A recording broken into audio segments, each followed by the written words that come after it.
What's going on, guys, and welcome to my Friday Night SmackDown audio review for July 26, 2024. I'm Graham G. Matthews. Hope you guys are doing well and having a great weekend so far. Kind of a nothing show on Friday. I caught the first hour live before going to see Deadpool and Wolverine, which was great, by the way. Caught up on the rest today. Didn't really miss much. Everything that you kind of expected to happen did happen as we get closer to SummerSlam, with next week being the pay-per-view a week from today as we're recording right now. Perfectly fine show, not a bad show, but you can tell this show was taped a week ago. WWE's currently on their tour of Japan, so they taped the show after SmackDown last week.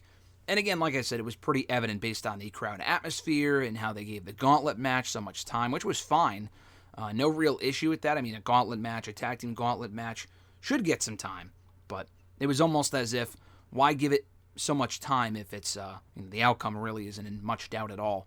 But we start the show with LA Knight and Santos Escobar going one-on-one after Escobar kind of got in the face of Knight backstage last week. Decent match here. Knight goes over decisively, as he should. Good match. Outcome was never in doubt, but it was good for what it was. LA Knight getting attacked by Logan Paul afterward, getting helped out by Santos as well, before Logan Paul and LA Knight face off for the United States Championship at SummerSlam next weekend. They advertised a Logan Paul homecoming for SmackDown next week. They're going to be back in his hometown, home state, whatever, of Cleveland, so they're advertising a homecoming segment for him. I'm sure LA Knight will make his presence felt during said segment.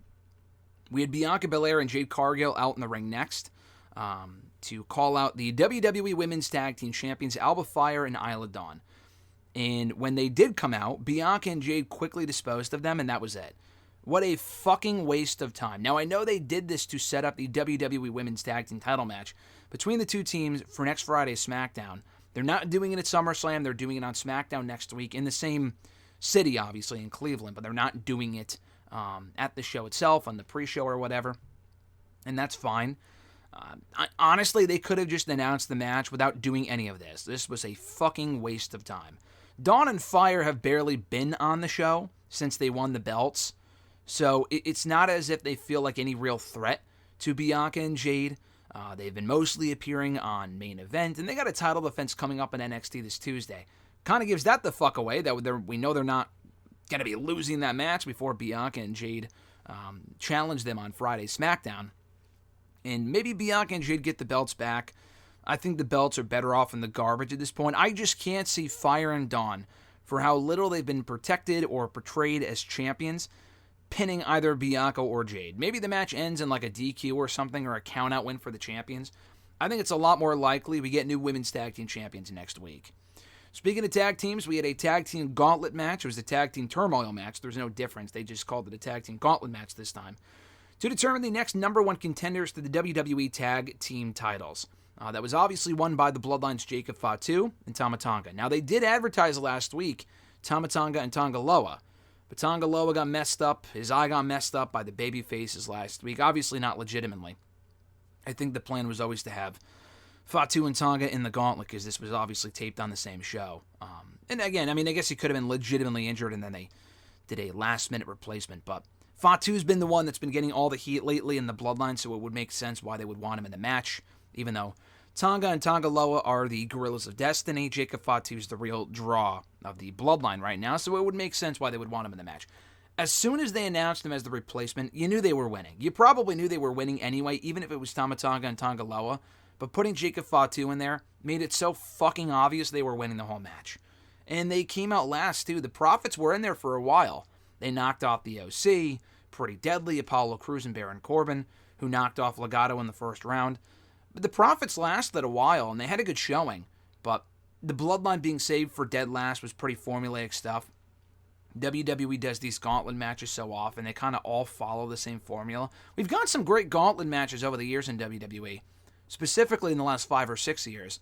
But a lot of them really just blend together. This was another one. Well wrestled, good action. The outcome was never in doubt, and the match itself kind of felt like a formality. So, not the greatest gauntlet I've ever seen, let's put it that way. We had A-Town Down Under in the ring after that with Terence Crawford, who quickly knocked out Austin Theory, and that was it.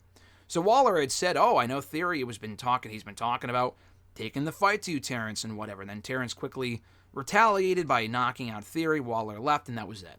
This felt like a dark segment, like a segment that you would see after the show goes off the air. I know they did this because Terence was already in the building, We saw him ringside last week backing up Cody Rhodes when he was in that segment with A-Town Down Under. He obviously did not team with Cody Rhodes. That was Kevin Owens, who got laid out by the Bloodline at the end of that show. But he was at ringside supporting Cody Rhodes. So that's where this stemmed from.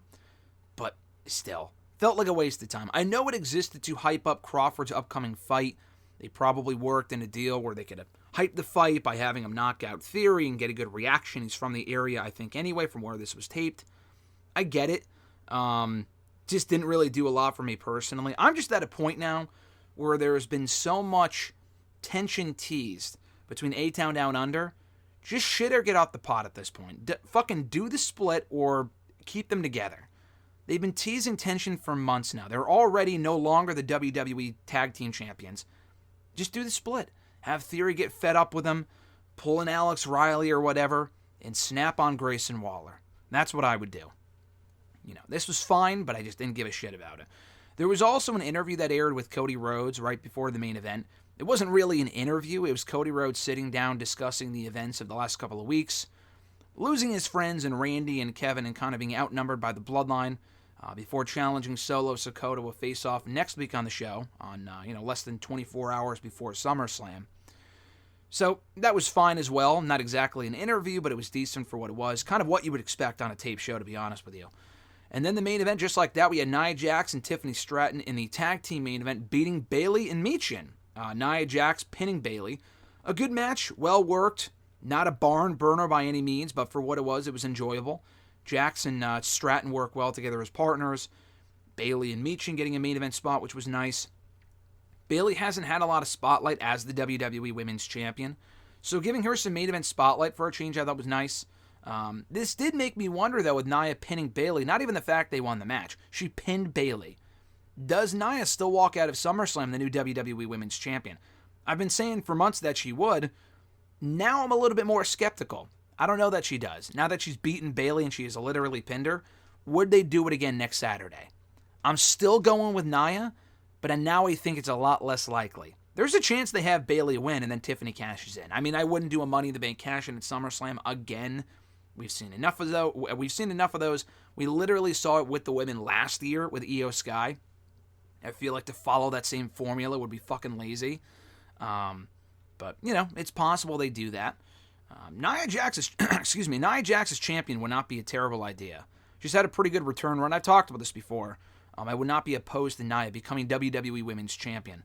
But if Bayley retains and the belt ends up on Tiffany instead, that's totally fine. I thought I figured they might want to drag that story out a little bit longer, but I guess we'll find out next weekend. So, speaking of next weekend, I'm not sure, probably not too likely. I'll be doing a SmackDown audio review on the show next week.